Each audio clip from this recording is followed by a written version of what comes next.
list season, by the way. Just getting closer and closer to training camp. Still a couple of days away from that. I believe a week from now, you'll have the Commanders rookies reporting, and then the veterans will report 4 days later. But it's kind of list season right now, just leading up until training camp. And so PFF has been grading some of the units around the National Football League. And we talked about the offensive line earlier this week. Now taking a look at the secondary. All right. I think when you look at the Commanders secondary, I think the cornerback room is intriguing because so much of it is going to ride on how Marshawn Lattimore plays this year. Yeah. And if he comes out and plays well, then you could have a pretty good secondary. If he plays poorly, then I think you can still have a decent secondary, but you're missing still that top flight guy, and maybe Sandler still has to go back outside. So you're looking at a secondary right now comprised of Mikey Sainristil, Marshawn Lattimore, Trey Amos, Noah Igbenogany. At safety, you've got Quan Martin, Will Harris, Percy Butler. I guess Jonathan Jones is the name I forgot to throw in there at corner as well. So I don't know that it's a great unit. I think it's improved from last year. Where do you think that Pro Football Focus has the Commanders ranked going into this season? Because they looking at a lot of what was last year, and then they're looking at new additions. Marshawn did not play well last year because was injured. I'm thinking they're going to go anywhere from 12 to 20. All right, so we'll start at the bottom of this list and see when we get to the Commanders. So at 32, they have the Las Vegas Raiders. I don't even know anybody in their secondary aside from Jeremy Chin, so it makes sense. Mm-hmm. At 31, by the way, I find this one funny. At 31, they have the Dallas Cowboys. Remember when it wasn't that long ago when we spent all this time talking about Deron Bland and Trayvon Diggs? Yeah. They're ranked at 31. They're ranked at 31 now? Wow. 30, Carolina Panthers. This one's interesting because J.C. Horn, I think, is one of the better DBs in the league. Maybe the only one in the secondary, though. They signed Trayvon Merrick as well, but yeah, I mean, there's not a lot of guys. The thing about secondary is just because you got one dude doesn't really mean a lot. True. 29 is the Miami Dolphins. They just traded away Jalen Ramsey, and the guys behind them are like Kader Kohu, Artie Burns. I guess you did get Minkah Fitzpatrick, so you still feel good about that, but there's not a lot there. Coming in at 28, BMitch, Washington Commanders. 28? 28. I don't think they're the 28, Bruce. I don't buy that. I think Mikey, Trey, we still got to worry about Marshawn going to play better.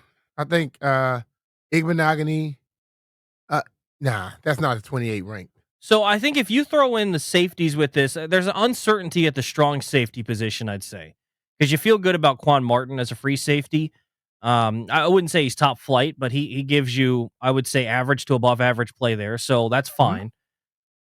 The corner room, I do think, is better than it was last year. And even if Lattimore doesn't get back to a Pro Bowl level, if he can just get to a serviceable level, then you've got him. I think Amos is going to step in. Remember, we talked to Nikki Jabvala a couple of weeks ago. We were out at the facility, and she had brought up that she thinks he ends up starting week 1. If that's the case, I think Trey Amos is going to hit the ground running, and he's going to get better and better as the season goes on. I think he can be an effective corner, but he's kind of a wild card. You don't really know what you're going to get in a rookie season.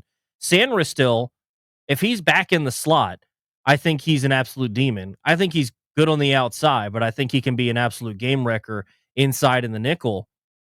So I don't know that I agree with them being at 28. I think in that range, like you were saying, I wouldn't say that they're going to be in the top half of the league, but if they bumped them up 8 to 10 spots and they're somewhere around 18 to 20, I think that would make a little more sense. Yeah. I mean, you look at them last year, they weren't awful against the pass. Well, they were awful against the runs. That played into it a little bit. I didn't mention that. but they weren't awful against the pass. So when you look at some of the teams that are ahead of them, Minnesota is at 27, which, by the way, is a little bit shocking to me because they had such a good defense last year. I don't know why they're at 27 because they depend a lot on their secondary because they asked them to do a lot of unique things. Mm-hmm.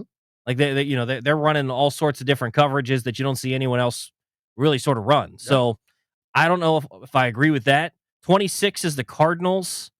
They drafted Will Johnson, the rookie out of Michigan that had some injury concerns, but they still got Buda Baker over there. Buddha. Cincinnati's at 25. The Giants are at 24.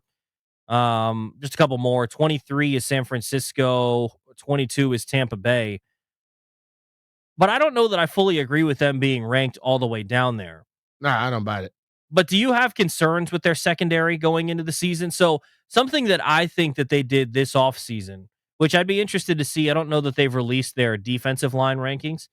I'd be curious to know where they would have Washington ranked in the defensive line rankings, because part of the reason that I think that this secondary is better is they looked at it and said, the way that we're going to improve this team is we're not going to necessarily go spend big on a pass rusher like a Trey Hendrickson and trade Mhm. for him, or assign a big time guy like a Milton Williams, but we're going to get bigger up front, which they did, and we're going to prove on the back end so that we can trust our guys in coverage a little bit more Yeah. and not feel like we have to help them out as much, and that can help us in the run game. Totally. I believe that's what it is, because when you look at their production against the run last year, you're nothing to write home about. No. If they can be better against the run, that defense is going to drastically become better. I know, like PFF, a lot of their stuff is like, oh, they got names too. They see names and they rank people based off of names a lot of times. And there are some guys that's going to have names, or they came from certain schools, and they may not produce. Your team doesn't have to be great. It just has to. If they can limit the explosives, they'll be great. That defensive secondary will be totally better. But you can't be having those games where you're giving up 2 and 3 big bombs. Well, you just allow a Make team. people have to work it down the field. When a team has the ability, when they feel like they can just constantly run the football, it's like having an easy button on offense, right? Yeah. When you just feel like you can always rely on the fact that I'm just going to hand it off and I'm going to get 6 yards, 5 and 6 yards, then you don't have to feel as you don't have to be as perfect offensively, because then Yeah. you can, if you don't get something on 1st and 10, you throw it down the field, you don't get anything. All right, well, I can hand it off and get to 3rd and 5. I can get to 3rd and 4 by handing the ball off. So not being able to stop the run, it's funny how as time goes on and everyone likes to talk about how the game evolves and things change, it's still about running the football Yeah. and stopping the run. Totally. Totally. Because if you can run the ball, you stress the hell out of a defense. If you can stop a run, you stress the hell out of an offense. Yeah. Because what happens as you begin to get closer, at the backs of the defender gets closer to the goal line, they got to now take chances, take risk.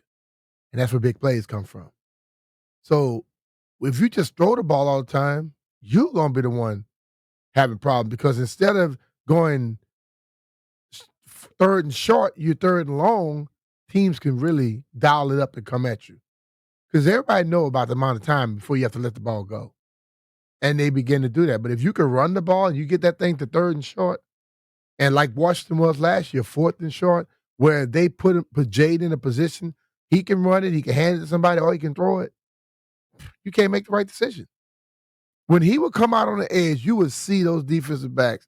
You could see that their heads were spinning. If they step up, he dropped it right over their head. If they went back, he ran and got the 1st down. It just so it stresses you out once you can run the ball. And I think they need to improve it this year, and they also need to improve against the run. How well do you think Will Harris is going to step in and take Jeremy Chinn's role? I think Will Harris, he hits. He likes to thump. But I believe, like, he loses size from Chinn, but maybe he's a little quicker. Yeah. Maybe he could cover a little better. Yeah, because that's all that Chinn matters wasn't a to great me. coverage guy. Yeah. So when you lose a guy and you look at his size, Jay always go, "Oh man, Chinn was huge." Okay. But I need you to be huge and also be legitimately a great cover guy, because that's where he got in trouble when it came to coverage against tight ends. Well, that's also going to be a big thing too. This is where the linebackers have to step up, because you do lose some of that size at safety. Yeah. Quan Martin's not a big guy. Will Harris isn't a big guy. Now, I don't know that you would say that Will Harris isn't a good tackler, so that maybe is a little bit of a moot point. Just because you can hit hard, either way, if you just get the guy to the ground, that's really all I care Yeah, that's about. all I about. don't care if you I pop don't the care guy how or you hit not. him. But I do care how you hit him because I tell you this: when people came across the middle and Sean Taylor was lurking, they put well, their eyes on Sean more than they did the football. they don't have a Sean Taylor on this Yeah, team right yeah. now. But I think it does talk about the importance of the linebacker position as well. You got to make sure that when you have an opportunity, whether it's Bobby Wagner, Frankie Louvu, one of the other guys having to step in, McGee, Medrano, Dominique Hampton, one That of those guy right there guys. may end up being a secret weapon. Cade Medrano, former wide receiver, Mm-hmm. can run 4.4. If he can be fit into your defense as a linebacker or that big nickel, what they call it, where that safety comes down, what if he's fast enough.